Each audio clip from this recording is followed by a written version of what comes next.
Jake Morrison sat in the corner of the giant chamber and watched the alien beings talk among themselves. The Galactic Council met every month on Nexus Prime, but they never listened to what he had to say. He was the only human in a room full of creatures that looked down on his entire species. The crystalline Zephyrians sparkled like living diamonds when they moved. The gaseous Vortani floated in their containment suits and spoke through electronic voices. The metal-skinned Korathans stood tall and proud with their bronze-colored bodies gleaming under the bright lights. All of them treated humans like children, who had just learned to walk. Earth had joined the galactic community 50 years ago when humans finally figured out how to travel faster than light. The other species had been doing this for thousands of years. They saw humans as new and stupid. When Jake asked for help with colony supplies or protection from pirates, the council members would look at each other and shake their heads. They would tell him that humanity needed to prove itself first. They would say that Earth was too young to understand galactic politics. Jake had been coming to these meetings for 3 years, and nothing ever changed.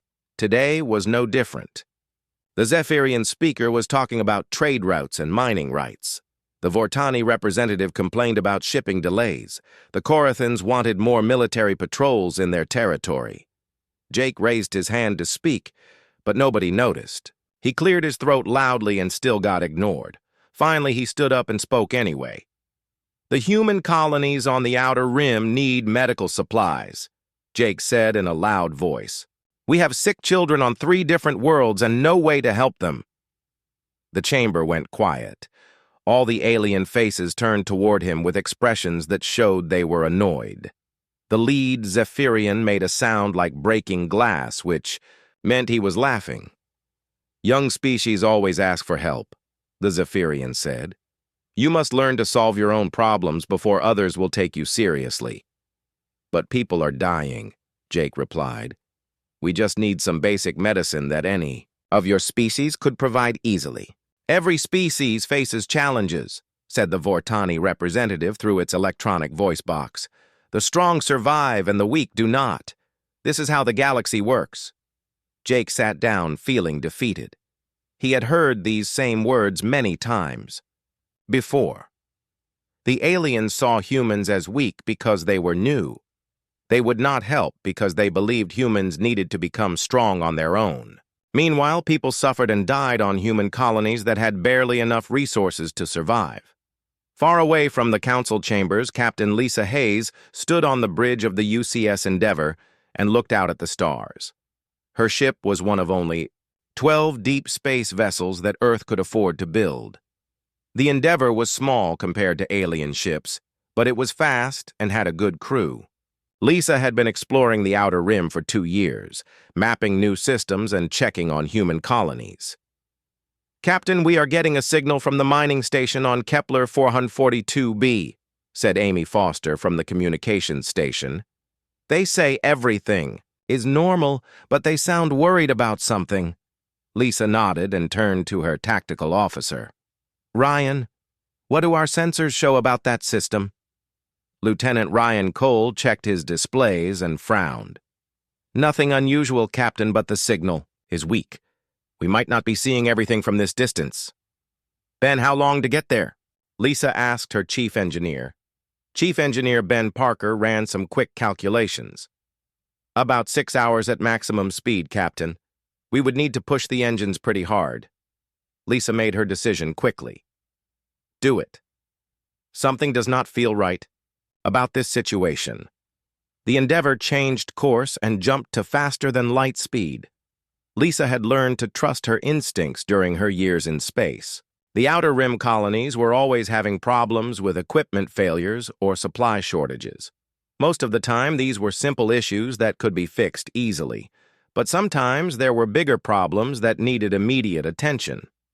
While the ship traveled through hyperspace, Lisa thought about the challenges facing humanity. Earth was trying to expand into the galaxy, but they had very little help from the established species. Humans had to figure out everything on their own. They had to build their own ships and find their own resources. They had to protect their own colonies without support from the galactic military forces. The alien species controlled the best star systems and the richest trade routes. They had advanced technology and powerful fleets. Humans got the leftover systems that nobody else wanted. These outer rim worlds were dangerous and difficult to colonize, but they were all that Earth could get. Lisa knew that many humans felt frustrated about this situation. They wanted Earth to demand better treatment from the Galactic Council. They wanted to fight for equal rights and respect. But Lisa also knew that humanity was not strong enough to challenge the established powers. Humans had to be patient and prove themselves slowly over time. The ship dropped out of hyperspace near Kepler 442b and immediately began scanning the system. Everything looked normal on the sensors. The mining station was sending regular signals, and all the equipment appeared to be working correctly. But Lisa still felt that something was wrong. The UCS Endeavour approached the mining colony on Kepler 442b with all sensors active. Captain Lisa Hayes stood on the bridge watching the data come in from her crew. Everything looked normal, but she could not shake the feeling that something was terribly wrong. The colony buildings were intact and the power systems were running normally, but there was complete silence from the people who lived there. "Amy, try to contact the colony again," Lisa ordered. "Ask for a full status report." Communications. Specialist Amy Foster worked at her station for several minutes. "Captain, I am getting automated responses from the computer systems, but no human voices. The machines say everything is working fine, but nobody is answering personal communication requests." Dr. Elena Rodriguez joined the bridge crew from her lab. She was the ship's xenobiologist and expert on alien life forms. "Captain, the biological sensors are showing something very strange. I can detect human DNA traces throughout the colony, but no active life signs. It is like the people just disappeared but left pieces of themselves behind." Lisa felt her stomach tighten with worry. "Ben, prepare a shuttle for surface investigation. Ryan, arm the security team with full combat gear. Something has happened down there, and we need to find out what." The shuttle landed near the main colony building 20 minutes later. Lisa led the team herself along with Dr. Rodriguez and 4 security officers. The colony looked completely normal from the outside. Lights were on in the windows and vehicles were parked in neat rows. Gardens showed signs of recent care and maintenance equipment sat where workers had left it, but when they entered the first building, they found something that made everyone stop and stare. Clothes were scattered on the floor as if people had suddenly vanished while getting dressed. Meals sat half-eaten on tables with the food still warm. Computer terminals showed that people had been working just minutes before the shuttle arrived. "It is like everyone just disappeared in the middle of their normal activities," said Lieutenant Dan Miller, one of the security officers.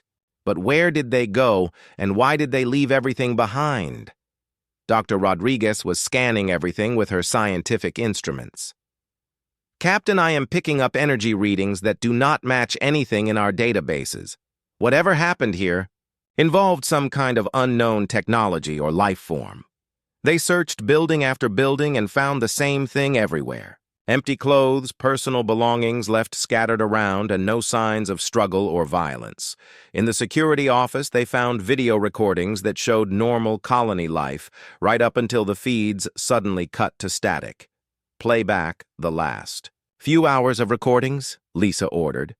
Amy worked with the colony computer system to access the security files. The recordings showed miners coming back from their shifts and families eating dinner together. Children played in the common areas, while adults worked on various projects. Everything looked peaceful and normal. Then at exactly 14:27 local time, something changed. The video feeds became fuzzy and filled with interference. Strange shadows seemed to move through the corridors, but they did not look like people or any known life form. The shadows appeared to pass through solid walls and floors without any difficulty. "Stop the recording there," Dr. Rodriguez said. "Can you enhance that section?" The enhanced image showed dark, shapeless forms that seemed to exist partially outside normal space.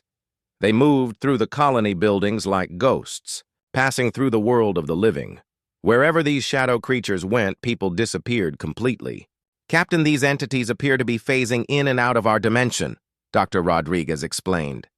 They can become solid enough to interact with our world, but also become incorporeal to pass through matter. This is technology far beyond anything the galactic community has ever seen. Chief Engineer Ben Parker joined them from his examination of the colony power systems. Captain, the energy readings are off the charts. Whatever these things are, they consumed massive amounts of bioelectrical energy, but they did not damage any mechanical systems or computer networks. Lisa felt a chill run down her spine. You mean they only took the living things? That appears to be correct, Captain. Every human rat and even the bacteria in the water filtration systems are completely gone. But all the machines and non-living materials are untouched. The team spent 6 more hours searching the colony, but found no survivors and no bodies.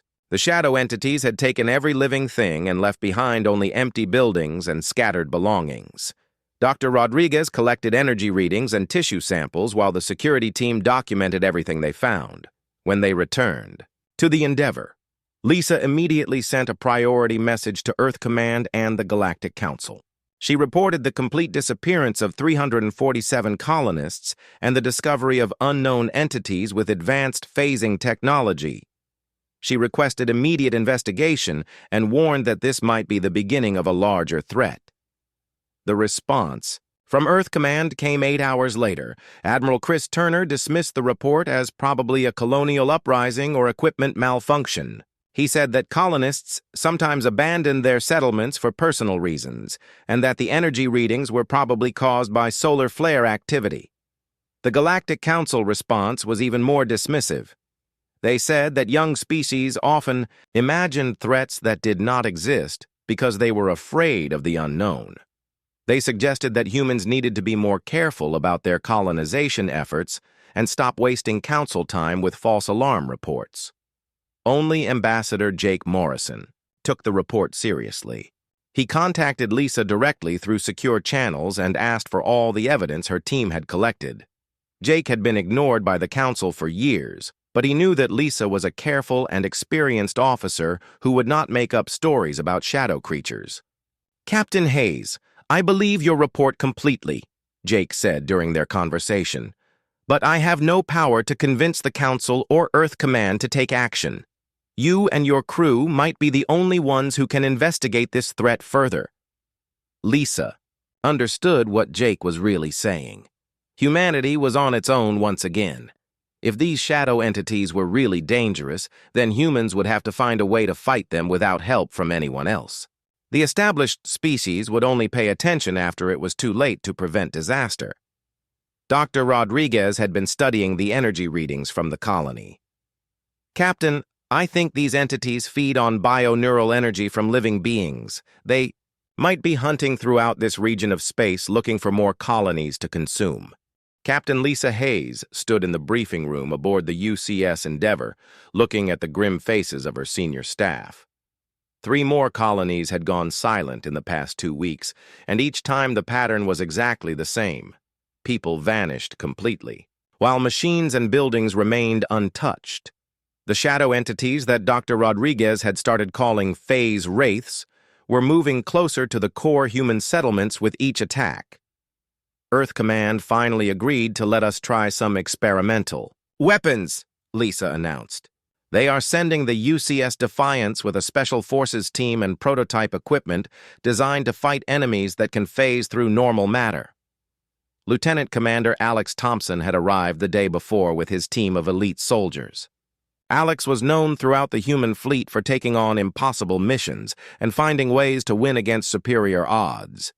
His team had volunteered to test weapons that might kill them just as easily as the enemy. Captain, we have studied all the sensor data from the attacked colonies, Alex reported. These phase wraiths seem to feed on the electrical energy produced by living brains. When they consume someone completely, that person just disappears. But we think they need to become partially solid to actually drain the energy. Dr. Elena Rodriguez had been working day and night to understand how the wraiths operated. The entities exist in a quantum state that allows them to shift between dimensions. When they are feeding, they have to stabilize in our reality for at least a few seconds. That might be our only chance to hurt them. Chief Engineer Ben Parker had been modifying weapons based on fragments of Wraith technology they had recovered from the colonies. We built these quantum pulse rifles using principles we do not fully understand. The weapons might work, or they might explode in our faces. We honestly have no idea what will happen. The first test came when the Endeavor responded to another distress call from a mining outpost on the edge of human space.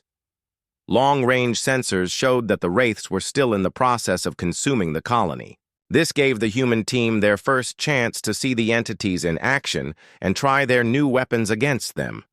Alex led his Special Forces team down to the surface while Lisa kept the Endeavor in orbit, providing sensor support. They found the colony partially evacuated with about half the population already gone. The remaining colonists were hiding in sealed shelters, but the Wraiths were slowly phasing through the walls to reach them. "I can see them now," Alex reported through his radio. "They look like living shadows that move through solid matter like it is not even there. They seem to be drawn to areas where people are hiding." The Special Forces team tried their quantum pulse rifles for the first time. The weapons made a strange humming sound and shot beams of crackling energy that seemed to bend space around them. When the beams hit the phase wraiths, something unexpected happened. The shadow creatures became solid for a moment and screamed with voices that sounded like tearing metal. "The weapons are working," Alex shouted. "But they are not killing. The wraiths just making them angry and more solid." The battle turned into a running fight through the colony buildings. The human soldiers used their quantum weapons to force the wraiths into solid form while the creatures tried to phase away and attack from different angles. Several soldiers were touched by wraith appendages and collapsed as their life energy was drained away. "We need better weapons," Alex said when his team returned to the ship. "The quantum pulses can hurt them, but not enough to stop them completely. And every time we hit one, the others seem to learn from the experience and adapt their tactics, Doctor." Rodriguez made an important discovery while studying the soldiers who had been partially drained by Wraith attacks. Captain, the humans who survived contact with the Wraiths show unusual brain activity. It appears that human neural patterns create some kind of natural resistance to the energy drain. The Wraiths cannot consume us as quickly as they consume other species. This news reached Earth just as reports came in that the phase Wraiths had attacked a Zephyrian research station. The crystalline beings were consumed in minutes with no resistance at all. The Galactic Council finally began to take the threat seriously when they realized that their own species were in danger. Dr. Samuel Brooks was Earth's leading expert on quantum physics and dimensional theory. He had been studying the Wraith technology, fragments for weeks trying to understand how they worked. His breakthrough came when he realized that the entities were not actually from another dimension, but were refugees who had been trapped between dimensions. The phase wraiths are survivors from a parallel reality where something went terribly wrong, Dr. Brooks explained during a video conference with the fleet commanders. They exist in a quantum state between dimensions and must consume bioneural energy to maintain their existence in our reality. Without constant feeding, they will fade away into nothingness. This revelation changed everything about how humans approached the Wraith problem. The entities were not invaders trying to conquer territory. They were desperate refugees trying to survive in a reality that was foreign to them. But their survival meant the death of every living thing they encountered. Lisa realized that humanity was in a unique position to deal with this threat. Human neural patterns provided some resistance to wraith feeding, which gave human soldiers more time to fight back. Human technology was primitive compared to the galactic standard, but it was also more adaptable and easier to modify quickly. "We are going to be the ones who have to solve this problem," Lisa told her crew. "The other species are too advanced and too set in their ways to adapt quickly enough. But humans are good at improvising and taking risks that others would never consider." The Galactic Council sent an emergency message to Earth Command requesting immediate assistance. For the first time in 50 years, the alien species were asking humans for help instead of dismissing them as children. Ambassador Jake Morrison found himself in the unusual position of having alien representatives beg for humanity's protection. "Captain Hayes has the only weapons that can hurt these creatures," Jake reported to Earth. "The Council is offering full membership and access to their technology databases in exchange for human protection against the Wraith threat."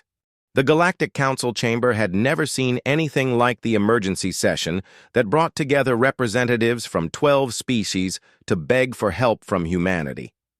Ambassador Jake Morrison sat at the main table instead of in the corner for the first time in 3 years. The crystalline Zephyrians who had laughed at him before now spoke in urgent whispers about the phase Wraith attacks on their colonies. The proud Korathans admitted that their advanced military fleets were completely useless against enemies who could phase through any defense.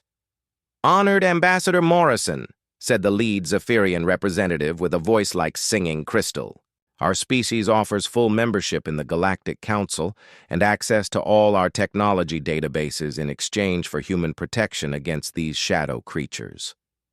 Jake had dreamed of this moment for years, but now that it was happening, he felt no satisfaction. The offer only came because the alien species were terrified and desperate. "The human fleet will do everything possible to help," Jake replied. "But our resources are limited, and we need immediate access to your manufacturing facilities to build better weapons." Captain Lisa Hayes received the authorization to command a combined human-alien fleet within hours of the council meeting. She found herself in charge of ships and crews she had only read about in technical manuals.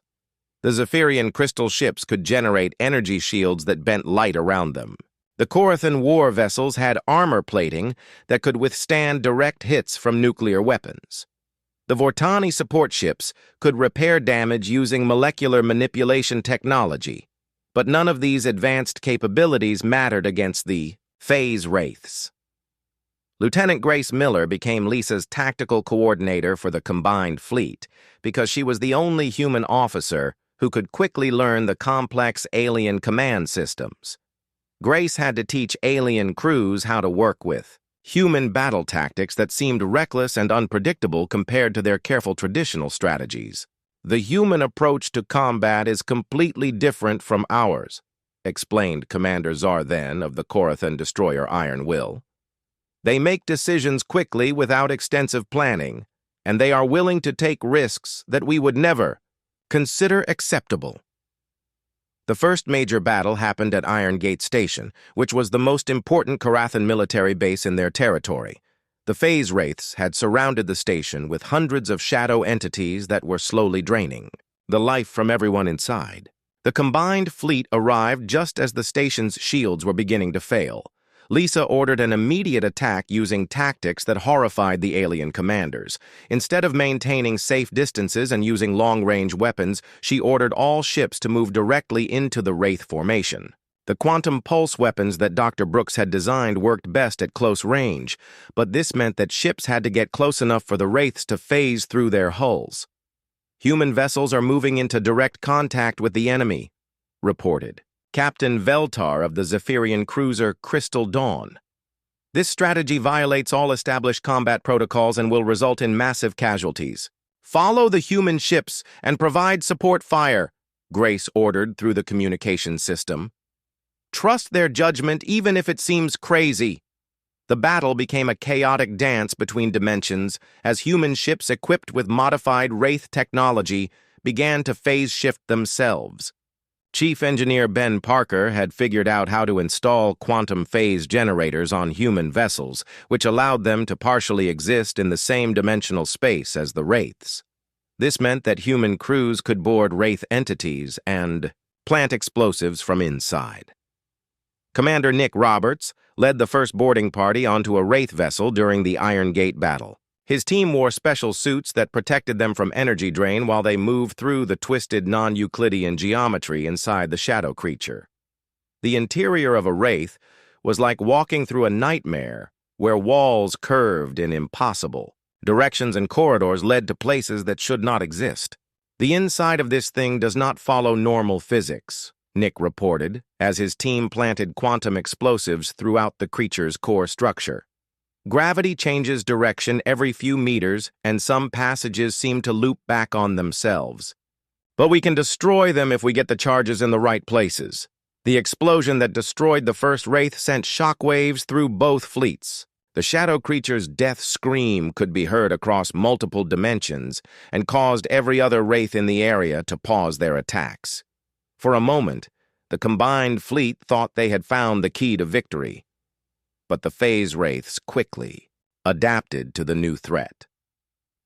They began moving in coordinated groups that made boarding actions impossible. When human ships tried to phase shift into their dimensional space, the Wraiths would merge together into larger entities that could consume entire crews in seconds. "We killed one of them, but the others are learning from our tactics," Lisa reported, to Earth Command. "Every strategy we use works once and then becomes useless. These creatures can share information instantly across their entire population." Dr. Elena Rodriguez made a crucial discovery while studying tissue samples from crew members who had survived Wraith attacks. "Captain, the Wraiths are not just consuming bioneural energy. They are also absorbing memories and knowledge from their victims. Every person they drain teaches them more about our technology and battle tactics." This explained why the Wraiths were becoming more effective with each encounter. They were literally learning from the minds of the people they consumed. The entities now understood human technology well enough to predict and counter most of the fleet's strategies. The situation became desperate when the main Wraith force began moving toward the galactic core where the most populated systems were located. The combined fleet had managed to slow their advance, but could not stop them completely. For every Wraith they destroyed, two more seemed to appear from the dimensional rifts that connected their realm to normal space. Commander Nick Roberts volunteered to lead another boarding mission, but this time the target was different. Long range. Sensors had detected what appeared to be a command entity among the Wraith forces. This creature was larger than the others and seemed to coordinate their attacks across multiple star systems. "If we can capture or communicate with their leader, we might be able to negotiate some kind of solution," Lisa explained to her senior staff. "Dr. Brooks thinks the Wraiths might be willing to discuss alternatives to consuming every living thing in the galaxy. The mission to contact the Wraith leader would require Nick's team to penetrate deeper into their dimensional space than any human had ever gone before. The risk was enormous because they would be completely cut off from support and surrounded by creatures that could drain their life energy in seconds." Commander Nick Roberts and his team prepared for the most dangerous mission in human history. They would enter the dimensional space where the phase Wraiths lived and try to make contact with the entity that seemed to command the shadow creatures. Dr. Elena Rodriguez had modified their protective suits with translation equipment that might allow communication with alien minds that existed partially outside normal reality.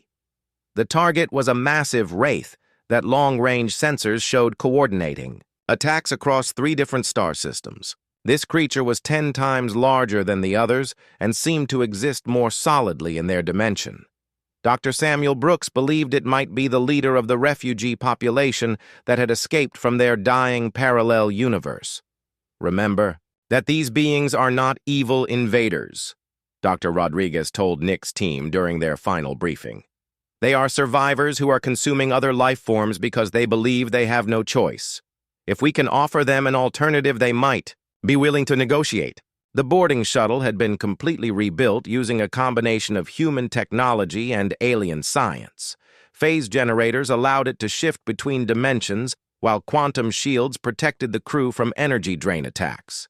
But the mission would still require Nick and his soldiers to enter the heart of enemy territory with no backup and no escape plan.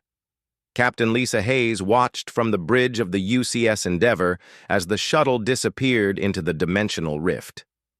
All normal. Communication would be impossible once Nick's team entered Wraith space. They would be completely on their own until they either completed the mission or died trying. Inside the shuttle, Nick felt reality shift around them as they moved between dimensions. The view outside showed twisted space where stars appeared as spiraling ribbons of light and planets existed as floating geometric shapes. The laws of physics worked differently here, and the human mind struggled to make sense of what it was seeing. "Approaching the target entity," reported Sergeant Kate Wilson from the pilot's seat. "It is definitely larger than anything we have encountered before, and it seems to be aware of our presence." The massive wraith surrounded their shuttle like a living storm cloud filled with electrical discharges. Smaller shadow creatures circled around them but did not attack.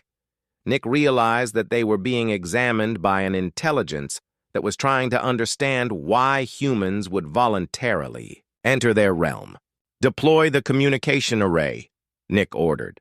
"Let's see if this thing wants to talk." Dr. Rodriguez's translation equipment sent out signals designed to interface with the bio-neural patterns of the Wraith leader. For several minutes, nothing happened, and Nick began to worry that the mission would end in failure. Then the shuttle's computer systems lit up with incoming data streams that contained more information than human technology should have been able to process. A voice spoke through the communication system, using sounds that resembled breaking glass mixed with electronic static. The translation program worked frantically to convert the alien concepts into human language. When the words finally came through, they carried a weight of sadness that surprised everyone on the shuttle. "Small creatures from the solid realm," the voice said slowly. "Why do you come to the place between spaces? Why do you seek the last speaker of the lost dimension?"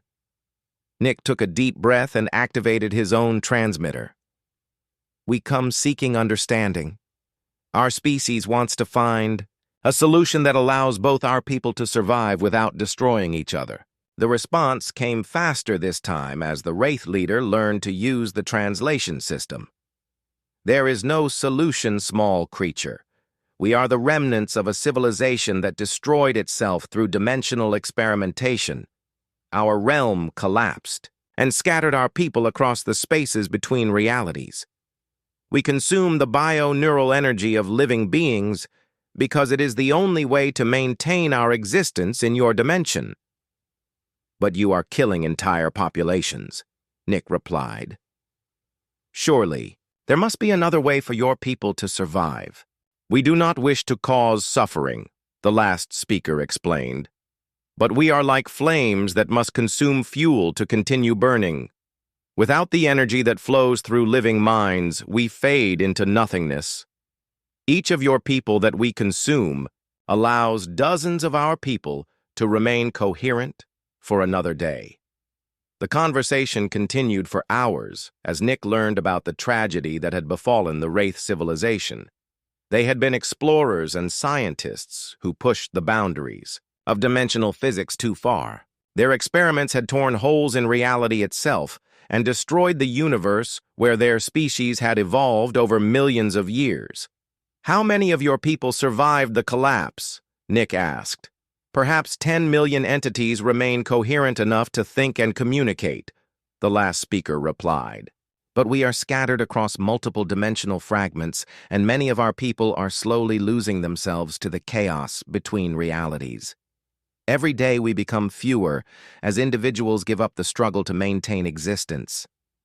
Nick realized that the Wraiths were not conquerors, but refugees facing extinction. They consumed other life forms not from evil intent, but from desperate necessity. The bio-neural energy they absorbed was literally the only thing keeping their entire species from disappearing forever. When the shuttle returned to normal space, Nick immediately reported his findings to Captain Hayes and the combined fleet commanders. The revelation that the Wraiths were dying refugees rather than hostile invaders changed everything about the conflict.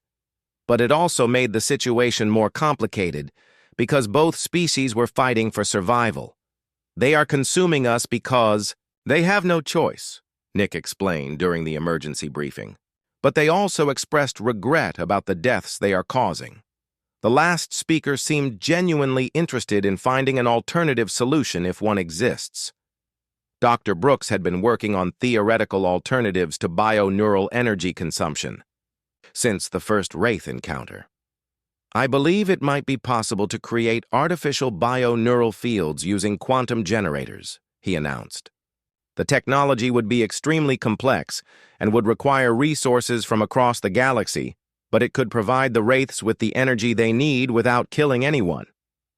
The proposal split both human leadership and the Galactic Council into opposing factions. Admiral Chris Turner wanted to continue military operations until all the Wraiths were destroyed. He argued that the shadow creatures posed an existential threat that could never be completely eliminated through negotiation. These entities have already consumed hundreds of thousands of people, Admiral Turner said during a heated video conference. How can we trust them to honor any agreement when their survival depends on consuming more victims?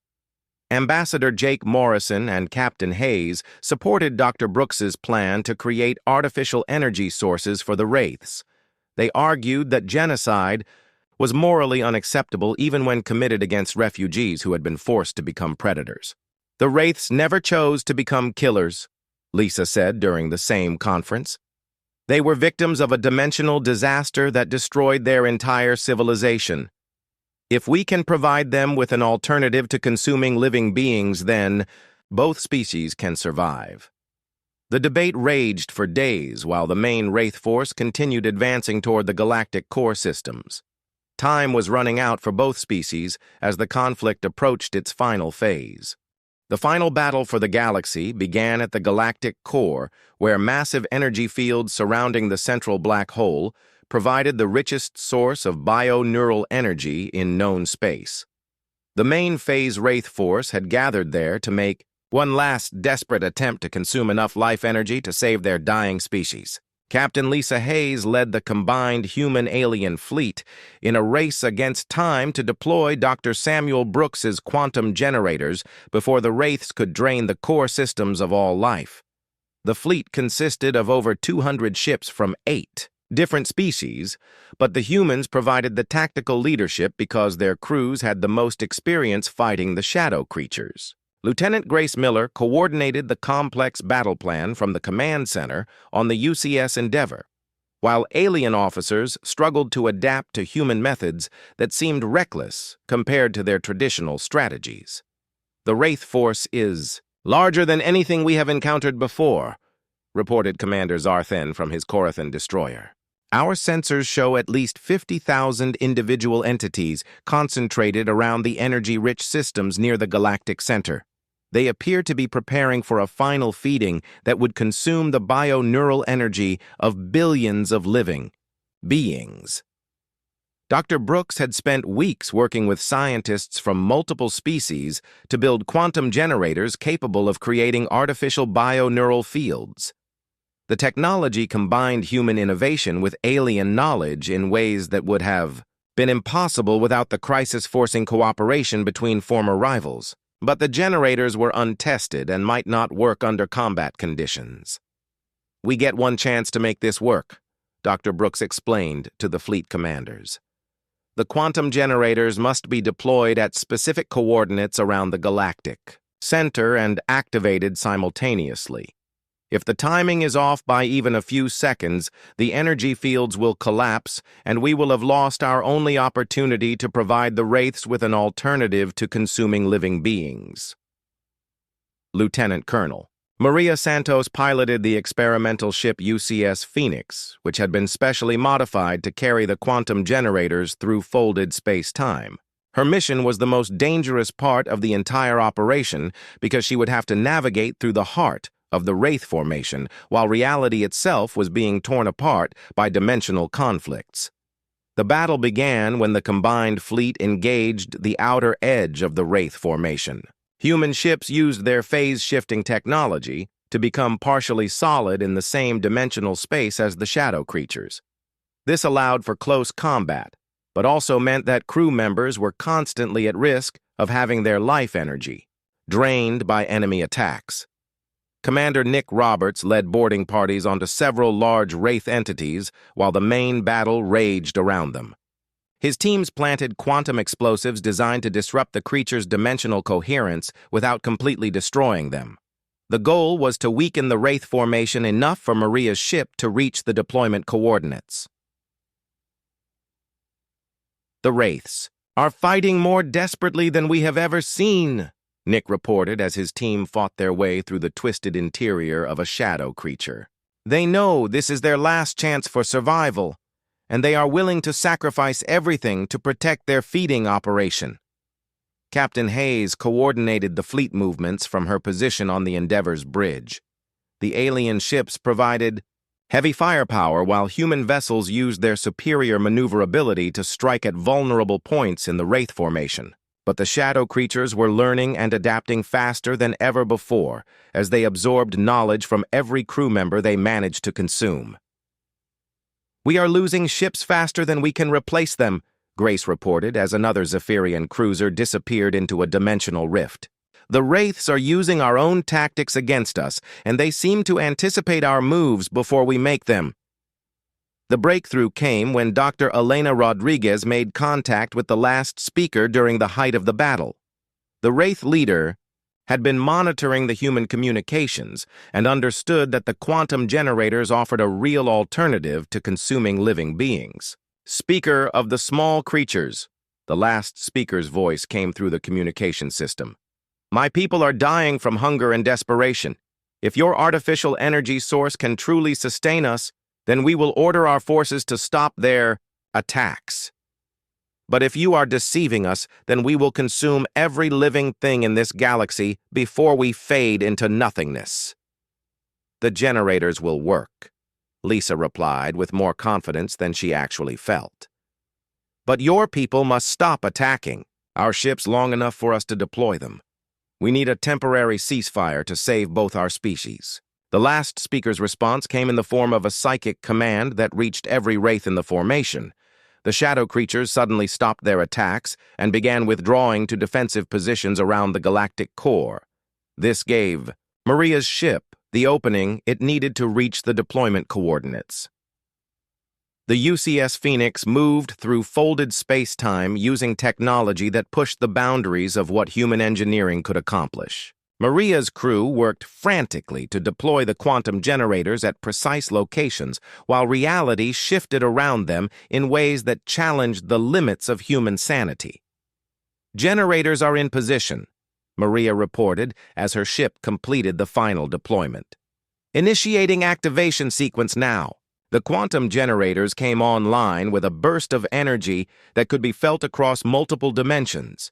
Artificial bio-neural fields began forming around the galactic core, creating a source of life energy that could sustain the Wraith population, without requiring them to consume actual living beings.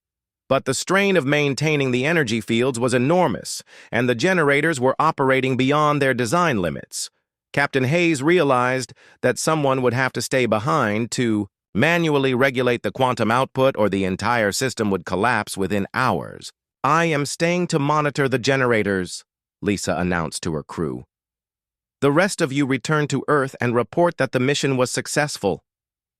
"Captain, we can find another way," Grace protested. "You do not have to sacrifice yourself to save the Wraiths." "Yes, I do," Lisa replied calmly. "Humanity came to the galaxy as outsiders, and we proved ourselves by solving a problem that the established species could not handle. Now we can show them that humans are willing to make the ultimate sacrifice to protect all life in the galaxy."